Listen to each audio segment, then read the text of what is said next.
دانیشتنی ژمارە 14 وەرزی گرێدانی یەکەم ساڵی یەکەم لە کۆتا دانیشتنی خولی بەهارەی پەرلەمانی کوردستان ڕێوازفایق پەرلەمانتاری یەکێتی بە زۆرینەی دەنجی پەرلەمانتاران بە سەرۆکی پەرلەمانی کوردستان هەڵبژێردرا.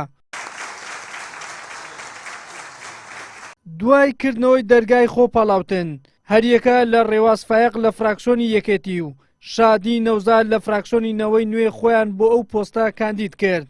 پرۆسەی هەڵبژاردنەکەش بە نهێنی بەڕێوەچوو. لە ئەنجامدا بە 72 دەنگ بەرامبەر بە 16 دەنگ ڕێوازفایق بووە سەرۆکی پەرلەمانی کوردستان.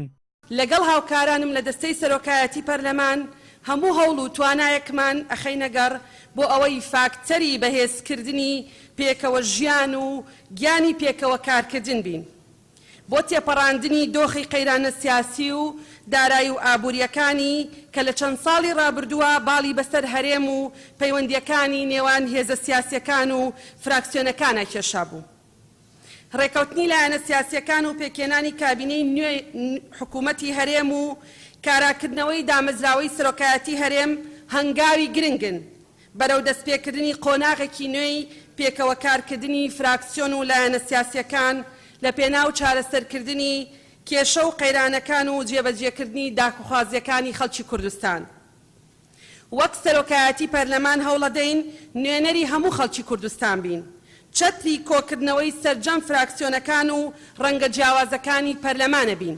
لە تەواوی ئەو ماوە زۆرەی کە پەرلەمانی کوردستان لە خولی پێنجەم کاری کردووە تەنها 2 یاسای هەموار کردوتەوە کە ئەوانیش یاسای سەرۆکایەتی هەرێم و ئەنجومەنی پارێزگاکانە کە هەردووچیان بۆ بەرژەوەندی حیزبە دەسەڵاتدارەکان هەموار کرانەوە. ئەجینا دەست بۆ هیچ یەکێک لەو پێشنیازی یاسایانە نەبراوە کە پەیوەستن بە ژیان و گوزەرانی خەڵک. پەرلەمانتارێکی فراکسیۆنی کۆمەڵیش دەڵێت دەبێت پەرلەمانی کوردستان لەمە و دواکاری جددی بکات و یەکەمین کاریشی حکومەت ناچار بکات ڕەشنووسی بودجە بنێرێتە پەرلەمانی کوردستان. پەرلەمانی کوردستان ئەرکی خۆی بەجێ نەهێناوە لەو ماوەیە کە لە کارە بۆ لە بەرەوەی کابینە نەهاتوە تا متمانەی پێدا چکە یەکەم ئەرکی پەرلەمان لە دوای هەڵبژاردننی سەرۆکایەتی خۆی و لیژنەکانی پاشان متمانەدانە بە کابینە. ئەرکی سەرەکی ئەم خولەی کە خولی گرێدانی نوێ یەکەمین شت بودجەی ساڵی 2020 کە کابینەی نوێ دەبێت بیهێنێتە پەرلەمان و بەداخەوە لە 5 ساڵی ڕابردووە یاسای بودجە نەبوو حکوومەتیش 50 میلیارد دۆلاری صرف کردو لە دەرەوەی یاسا.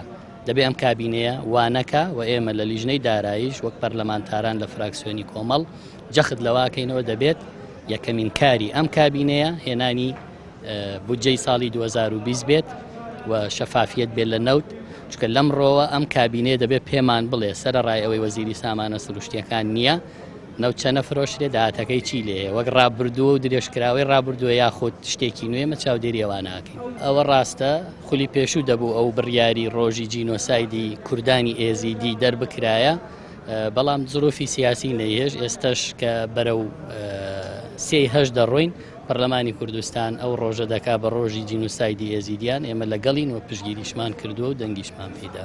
هەر لە دانیشتنەکەی پەرلەمانی کوردستان 4 پەرلەمانتاری نوێ سوێندی یاساییان خوارد لە جێگای 4 پەرلەمانتاری دیکە دەست بەکار بوون کە ڕۆژی چوارشەممە پۆستی وەزیریان لە کابینەی نوێ حکوومەت وەرگرت. هاوکات خوێندنەوەی یەکەم بۆ پێشنیازی بڕیاری دیاریکردنی ڕۆژی 3 2014 وەکو ڕۆژی کۆمەڵکوژی ئێزیدیەکان کرا سیفەتی بەپەلەشی پێدرا.